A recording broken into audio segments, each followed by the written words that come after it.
এক সন্তানের টাকা দিয়ে বাড়ি করে সব সন্তানকে ভাগ করে দেওয়া জায়েজ হবে কিনা?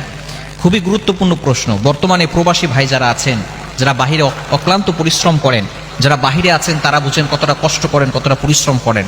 আমরা তো মনে করি বাইরে থেকে টাকা আসতেছে, আমরা এই বাংলাদেশে বসে অনেক ভাই আছে, অনেক বোন আছে, ভাইয়ের টাকাটা বিদেশ থেকে আসতেছে আর তারা এমনভাবে উড়াচ্ছে, মনে করতেছে একটা গাছ লাগিয়েছে, টাকার গাছ, টাকার একটা গাছ লাগিয়েছে, টাকার একটা মেশিন তারা পেয়েছে। কষ্ট করে পরিশ্রম করে বাহিরে তারা পরিবার থেকে দূরে সরে গিয়ে, তারপরে বাবার থেকে দূরে সরে গিয়ে, মায়ের থেকে দূরে সরে গিয়ে, সকল ভালো মানুষগুলোকে, ভালোবাসার মানুষগুলোকে দূরে রেখে এক দেশ থেকে অন্য দেশে গিয়ে পরিশ্রম করছে, অক্লান্ত পরিশ্রম। ঈদের সময় ঈদ উদযাপন করতে পারে না, কতটা কষ্ট তাদের।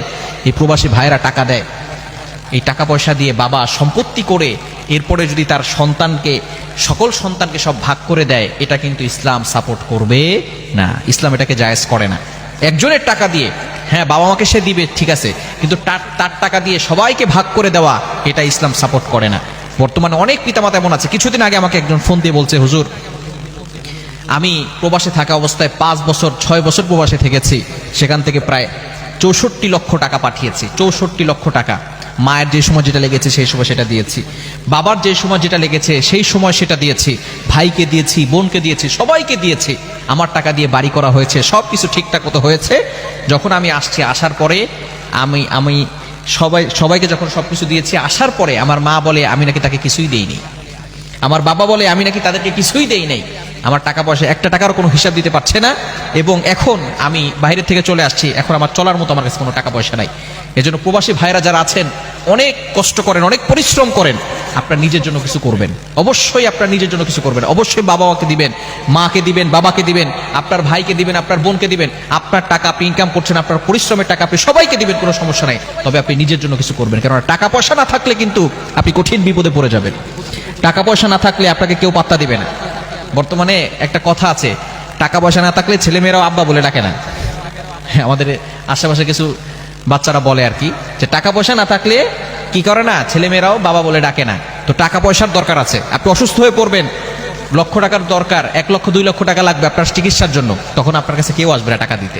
এজন্য আপনার নিজেরও কিছু দরকার আছে, নিজের কিছু প্রয়োজন আছে। আপনি আপনার বউকেও বিশ্বাস করবেন না, আপনার বাবা মাকেও সম্পূর্ণ টাকা দিয়ে দিবেন না। হ্যাঁ বাবা মাকে দিবেন, তবে সম্পূর্ণ টাকা নয়।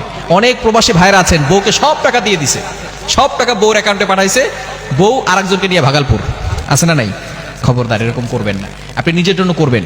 আপনি পরিশ্রম করছেন, সবাইকে দিবেন ঠিক আছে, বাবা মাকে দিবেন, যথেষ্ট পরিমাণ দিবেন, যা লাগবে তাই দিবেন, কিন্তু আপনার নিজের জন্য কিছু করে রাখবেন, যাতে করে আপনি বিপদে পড়লে আপনি আপনার টাকা দিয়ে বিপদ থেকে উঠে আসতে পারেন।